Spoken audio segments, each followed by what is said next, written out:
You walk through the garden, see a lot of green, and think, honestly, it looks fine. Then, 2 weeks later, that same corner has turned into a thick mat of weeds. The young plants are crowded, the soil dries faster, and suddenly, the bed that looked healthy is working against you. That usually does not happen because you are lazy. It happens because many weeds start earlier than vegetables, and at the beginning, they are easy to ignore. So today, we are not doing a complicated botany lesson. We are going through 7 common garden weeds you should be able to recognize early.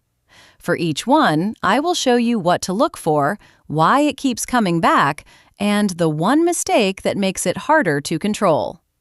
Before we get into the individual weeds, use one simple lens: root weeds and seed weeds. Root weeds live below the surface. You pull off the top, but pieces of root or rhizome stay in the soil, and the plant comes back. Seed weeds work differently. One missed flower can drop enough seed to create the next wave. Some weeds do both, which is why they feel unfair. Once you understand that difference, the garden starts making more sense. You are not just looking at random green plants. You are looking at a strategy. Is this weed spreading underground, or is it trying to make seed before you notice it? That question alone can save you a lot of work. First, dandelion. Everybody knows dandelions, and that is exactly why people let them stay too long. Look for a low rosette of jagged leaves, one hollow flower stem, yellow flowers, and that white milky sap when the stem breaks. In a lawn or garden bed, the real machine is underneath. Dandelions have a taproot that can reach deeper than you expect. If you only tear off the leaves, the plant often has enough energy left to restart. Then the seed head shows up and the wind does the rest. The mistake is treating dandelion like a harmless yellow flower. Above ground, it is a signal. Below ground, it is a reset button. Second, quackgrass. This one is easy to dismiss because it looks like ordinary grass, but in a vegetable bed, that is the trap. Quackgrass has narrow leaves and upright stems, but the important part is the pale underground rhizomes. They run through the soil like little white wires. Cut the top and you may only slow it down. Chop the bed aggressively and you can accidentally spread pieces into new places. That is why quackgrass can jump from one edge of the garden into the middle of a bed. If something looks like grass where you did not plant grass, do not just look at the blade. Look at the root network. Third, field bindweed. This weed often looks almost charming at first. The leaves are shaped like small arrows, and the flowers can be white or pale pink, like tiny morning glories. But bindweed is not just a pretty vine. It climbs beans, tomatoes, fences, stakes, and anything else it can grab. Underground, it has a deep, persistent root system that can keep sending up new shoots. That is why a bed can look clean for a few days and then suddenly have bindweed reaching again. The mistake is waiting until it is wrapped around your crop. By then, removing it is slower and the plant has already stolen light. Fourth, chickweed. Chickweed wins by speed, not strength.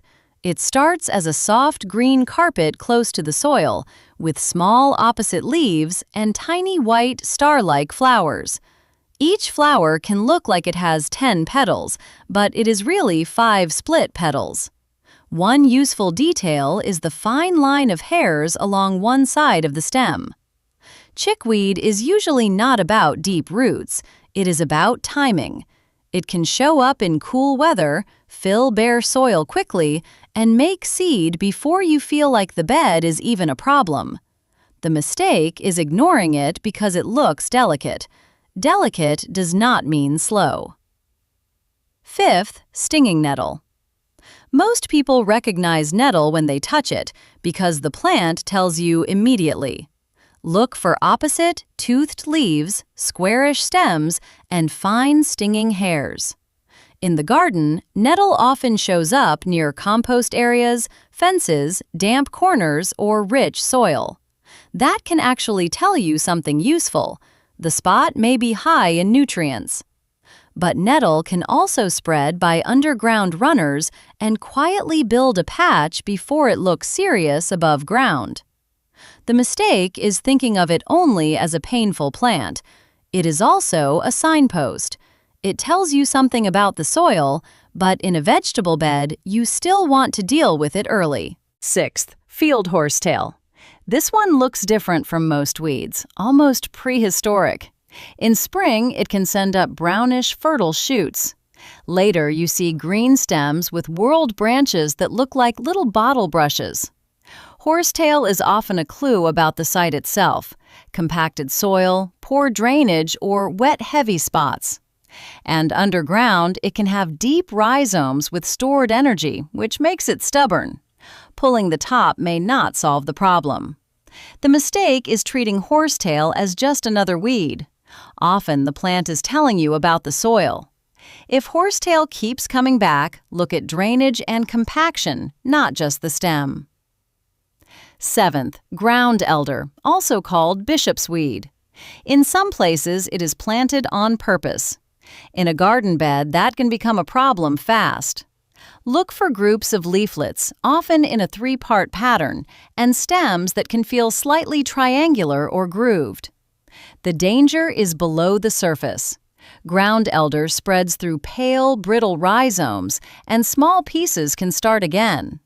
That is why it can move under shrubs, along fences, and into quiet corners where nobody is watching closely.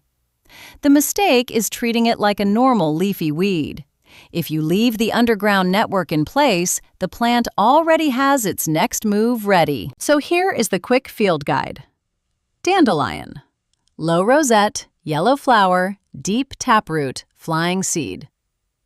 Quackgrass. Grass in the wrong place, pale rhizomes under the soil. Field bindweed. Arrow-shaped leaves, pretty funnel flowers, climbing habit, deep roots. Chickweed. Low green mat, tiny white star flowers, fast seed cycle. Stinging nettle. Toothed opposite leaves, stinging hairs, often rich or damp soil.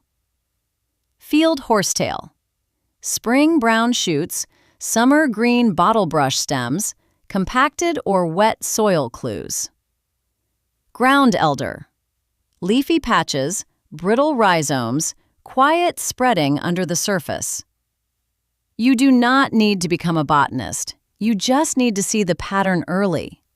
Next time you walk through the garden, do one simple thing. Look from the top down.